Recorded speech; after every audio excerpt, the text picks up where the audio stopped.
Good morning সবাইকে। তো আজকের ওয়েদারটা দিয়ে সকালটা স্টার্ট করা হলো।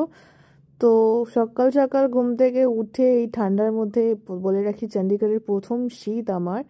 তো এখনও কিন্তু আমাদের এখানে আলো ফোটেনি, এখন প্রায় 5:45 মতো বাজে, আর আমি সকাল 5টায় উঠে গেছি বরের টিফিন করার জন্য, কারণ ও যাবে ডিউটি, আর ওর ডিউটি আওয়ার্স হচ্ছে 5:45 থেকে দুপুর 3টে অবধি।